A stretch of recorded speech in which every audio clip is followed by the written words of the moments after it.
This is part 3 of the Craftsman Emerson Gen 4 Commercial Drill Press Rebuild series. If you haven't seen part 2, click the link at the top of the screen. In this video, we're going to continue with our disassembly. Hello everyone, I'm Jeff and welcome to my shop. We got a lot to cover, so let's get to it.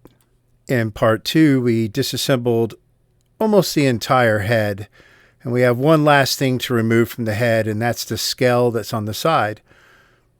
So this is just held on with 2 screws, and we will remove it and set it aside. Again, you don't want to put any of your panels or anything that has graphics in the simple green, because the simple green will strip off those graphics and you'll just end up with a blank piece of aluminum.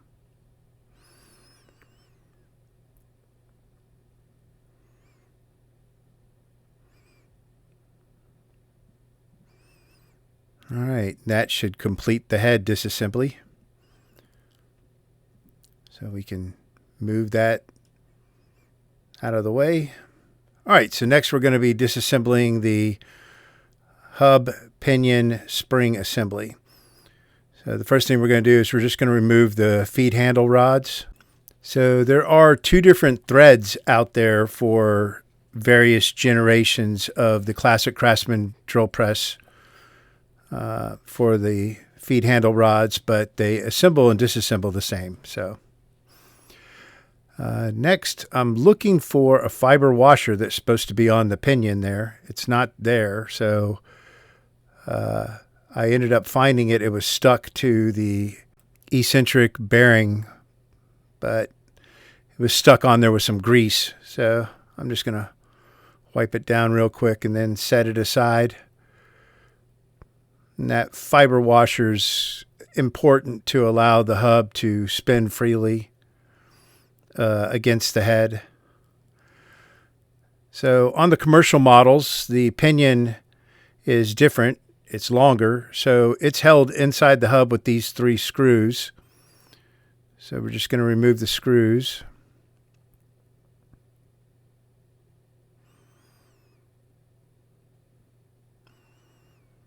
And that's the reason also why I can't get the spring out right now. The screws penetrate inside the pinion just enough that the spring is getting hung up on them. So once I get those out, I can pull that spring out of there.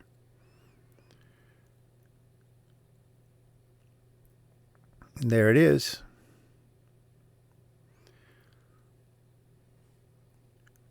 So the spring on this commercial model is longer than the standard Emerson spring.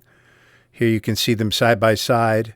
The spring on the left is a standard Emerson spring. That's for all of the standard models, as well as the very first Gen 1, which is a 150 drill press series. But the commercial models use this longer spring, and finding them is going to be very, very hard. So that's the spring. Next, we're just going to get that hub out, or the pinion out of the hub. It might be in there kind of tight. You can just tap it out. And then just yank it. It's got grease all over it, so getting a good hand on it is always a challenge, but there's the hub and there's the pinion. Now the last thing we're going to do to finish this disassembly of the assembly is to remove that panel that's on the hub itself.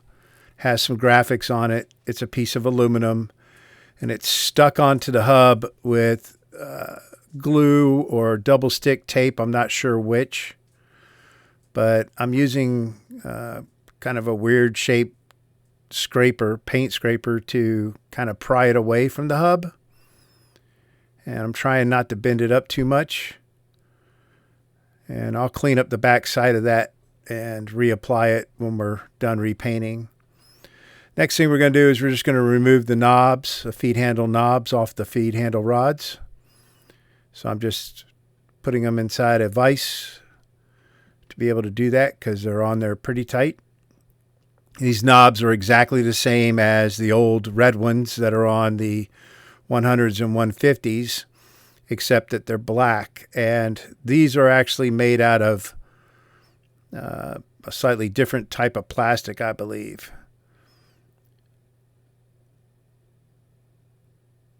This is more of like an ABS or something, as opposed to the kind of Bakelite that the other knobs were made out of. And you can see kind of the bins that I've got laid out on the table. That's where I've been putting all those parts as I disassemble stuff. And I'm sorting it based on what it is and whether or not it's going to go in the simple green or not. And then I'm trying to keep some stuff that relates like to electrical components or whatever separate from the other parts. So I don't have to go through and figure out what screw goes where later on. Next, we're going to disassemble the belt cover. So if you recall, when we removed it, it has two brackets that hang down, and that's what engages the actual head. So those brackets are held inside the plastic cover with brackets that are screwed into the cover. So all we're doing is just disassembling them. And so one of those brackets, all the hardware is located where I'm at now. And the other bracket, all the hardware is behind the cover plate that's on the front of the belt cover. So we're going to have to remove that front plate.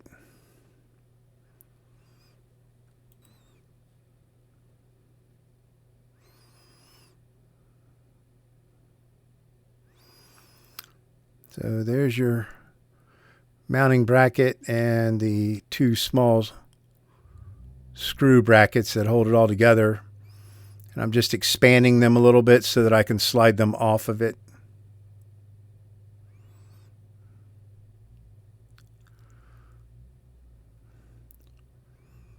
Sorry that it's not all in picture, but you get the idea.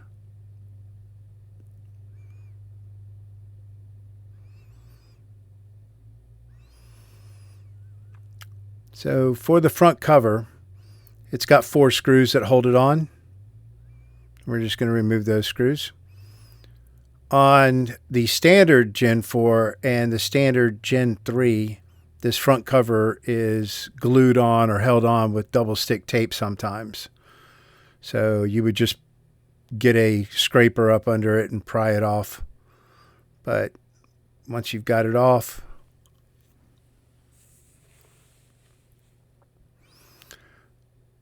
piece of cake, set that aside.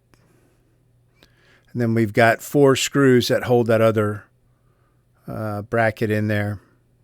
And while I'm doing this, I always forget to mention I've got a spreadsheet that's linked in the description of this video that has a lot of important information that you might find helpful, like the bearing sizes, the lengths of certain parts, and whatnot. So go check that out for all the Emerson models. And you can see where maybe the owner of this drill press or the previous owner had drilled a bunch of holes in this cover and attached, I don't know what, to it, but no big deal. It's just a belt cover. There we go. That's the cover disassembly.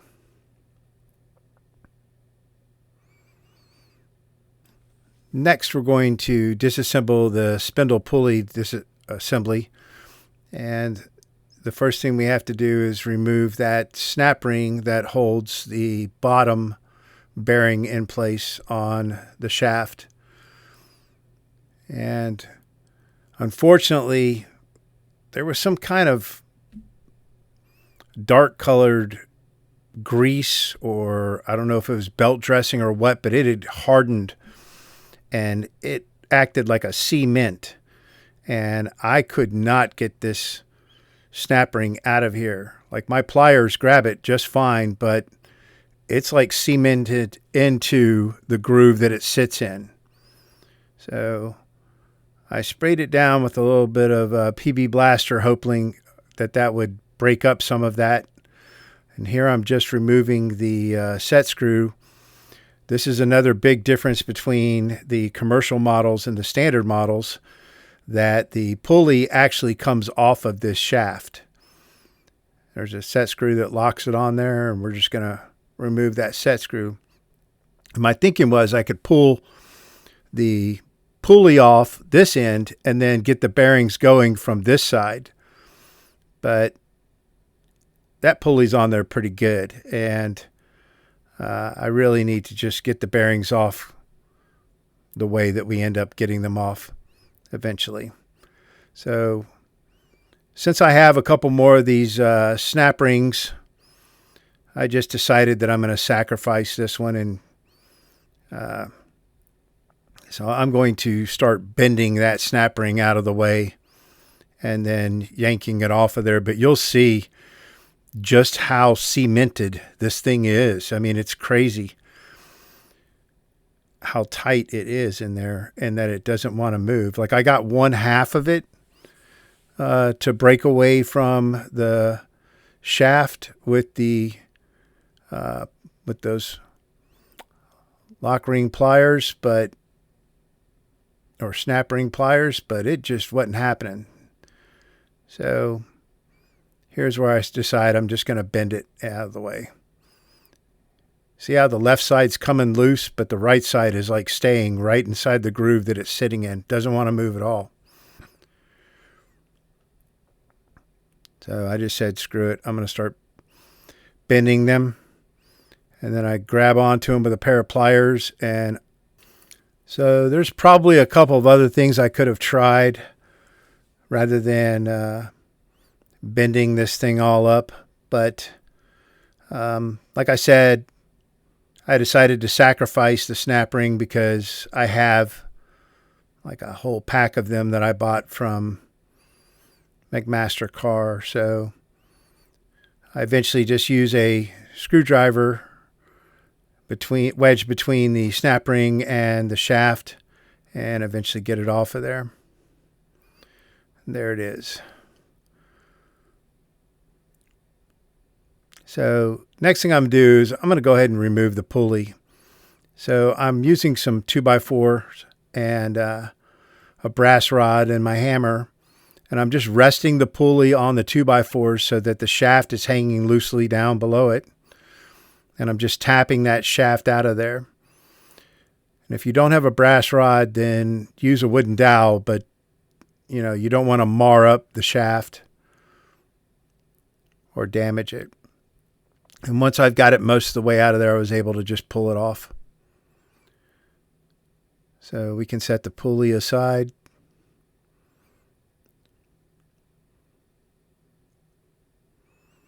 I think that's Zanuck.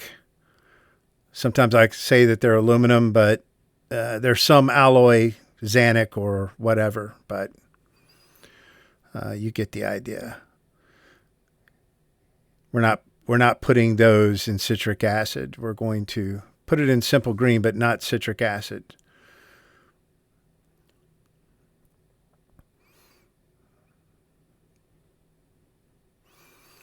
So we're going to go ahead and start trying to get that bottom bearing off, and I'm just using some 1/8 inch stock, and I'm just tapping with my brass tip hammer and then the plastic tip on the shaft to push it through. And then we went to a puller, and that's how I ended up getting them off of there. But it got so hard to turn while holding it by hand. I even tried bracing it here, but I ended up taking it over and putting the puller inside my vise, and I forgot to take the camera with me when I did that because I'm an idiot. So this is it disassembled. So you've got your shaft. There's a wooden dowel next to it. You got a bearing, you got your spacer, and you got your other bearing. So there's your shaft. So this, like I said, is a big difference between the commercial models and the standard models. The other thing that's really different between the commercial and the standard models is the feed stop bracket. It's this honking cast iron piece that's on there. So we're going to go ahead and remove the feed stop rod, which has a larger nut on it than your standard models. And then we've got a set screw that's inside that bracket. And I got a little out of sorts because of all the trouble that I was running into with the spindle pulley assembly. So I decided to back up a little bit. We've got to remove the chuck from the Quill spindle assembly first. So we're just chucking in a Allen wrench. This is a 9mm Allen wrench. Doesn't really matter what size, just needs to be kind of big. And we'll tighten it down. Make sure the flats of the Allen wrench are engaged with the jaws of the chuck. Then we'll take this over to the vise. And I should mention that I have a video that's a Emerson comparison video. It compares all of the Emerson generations and shows you some differences between them. And I'll link that at the top of the screen here now. I also have a chuck omnibus video that I'll link later on in this video when we get to disassembling the Jacobs chuck. And it covers all of this on how to install and remove them as well as disassemble them. But we just are using the spanner wrench to loosen the safety lock collar. And it's on there pretty good. But we'll get it off. And once we've got it off, you should be able to just lift the Quill spindle assembly straight out of the chuck.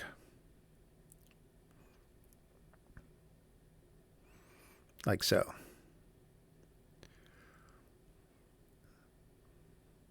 We want to make sure we don't damage that Jacobs taper that's on the end of the spindle. And then we've got the chuck. We just loosened it to get it off of the Allen wrench. And we'll set that aside. Get the Allen wrench out of the vise. And head back over to the table.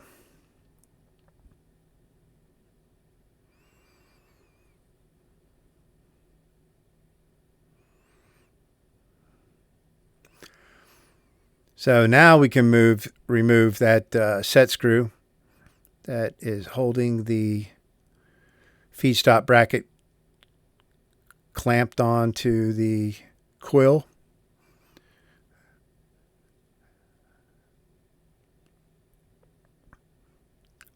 And there's your set screw. We can just, sometimes it'll slide off of there, sometimes it won't. Now, on a wooden table or a piece of cardboard or something, you could do this. Don't do this on a metal table because you might damage that that taper that is on the Jacobs taper at the end of the spindle. But on a wooden table, it should be okay.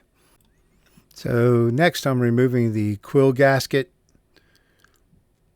And there's a retaining ring in there as well, but we'll get that off after we get the feed stop bracket off.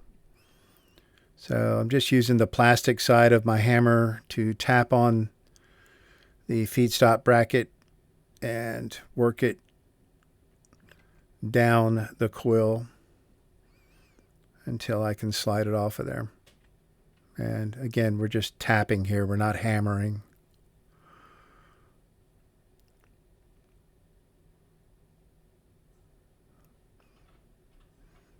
We don't want to break it with it being cast iron, and we definitely don't want to mess up the Jacobs taper or the Quill. So just take your time. It'll come off of there eventually. If you have to, shoot some PB Blaster on it. And there we go.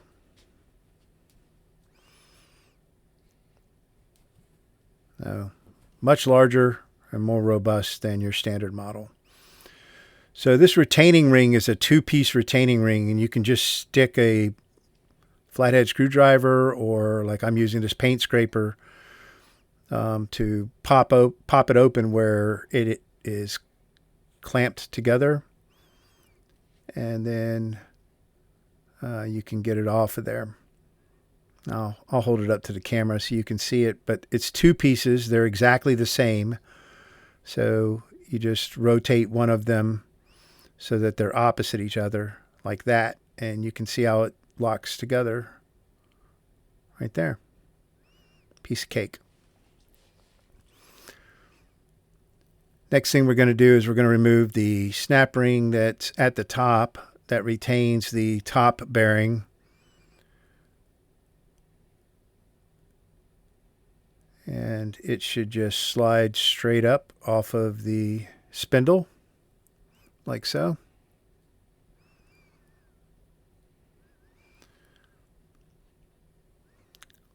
And this is another big change between the standard and the commercial models. So there is a ring, a retaining ring in here, a nut. I'm not sure what you would want to call it, but I've kind of fabricated this tool. It's got two flats cut into it where you would use like a split spanner, which is what this is, to turn it out of there. But you could use a screwdriver and a hammer if you don't have this, and work it out. It shouldn't be in there too tight, but it has to come out of there, because the bearing that's in the bottom, or the end we're looking at, which is the bottom, is a double row ball bearing, and that ring holds it inside the quill. So now we can smack the spindle with a mallet and force it through that top bearing and out of the quill. So I'm using a dead blow hammer here. It's rubber, so it's not going to mar it up in any way. And then we can just slide it out of there. Make sure you have a good hand on it, because you don't want it to just fall out of there and damage the Jacobs taper. So now to get that bearing out of here, we're just going to use a wooden dowel. And again, we'll just smack it with the mallet, and that bearing will come out of there. And that's just a standard 6203 single row ball bearing. So you can see here that the shaft is actually, or the spindle is actually milled down where the bearings sit. And it's milled down to a 17 millimeter diameter. And this spindle is different than your standard spindles, because the standards are 5/8 in diameter, and this is a 3/4 in diameter spindle. And where on a standard drill press, the ball bearings have to be a 5/8 bore, these ball bearings are 17 millimeter bores. So unlike a regular or standard spindle, we have to remove the thrust collar on this spindle to remove the bottom ball bearing. So if you don't need to remove the bottom ball bearing, don't do this. But if you do, 3/16 inch punch. And luckily this spindle, the roll pin that holds it in place is it's an all the way through, as opposed to a blind. Like on your standard thrust collars on standard drill presses, that's a blind pin that holds the thrust collar in there. All I'm doing here is I'm marking this side of the thrust collar, and then I'm going to mark the spindle itself up above the ball bearing with this punch, so that I can put it back where this side, or this hole, is facing up on this side of the spindle. Nothing slides on the spindle here, so marking it's not a problem. But we do that because these are hand drilled and they're not always dead center. So now we're just resting the bearing on the jaws of the chuck and smacking the taper with a rubber mallet to knock the thrust collar and the bearing off of there. And then there were 2 additional snap rings that are on the spindle that the bearings actually rested against. So one on the top, one on the bottom. We remove those and we're done with the spindle. So the next thing we're going to do is we're going to disassemble the Jacobs chuck. So for this, I've just got a piece of pipe that's a little bit wider than the chuck body. So it's about the same size as the sleeve for the chuck. I've got the jaws protruding from the chuck about 1/2 inch. And then I'm just using a socket that's a little bit bigger than the jaws to protect the jaws. And we're just going to put it in a vise and crank it down, and it'll push the sleeve off of the chuck. Again, I've got a whole video on the Jacobs chucks and disassembly and all this kind of stuff and the tools I use. And it's called the Chuck Omnibus, and I'll link it here, obviously. But once the sleeve has come down far enough, you should be able to pull the chuck out of the vise, slide the sleeve off. You've got your split nut right there. And then you've got 3 jaws that you can just pop out.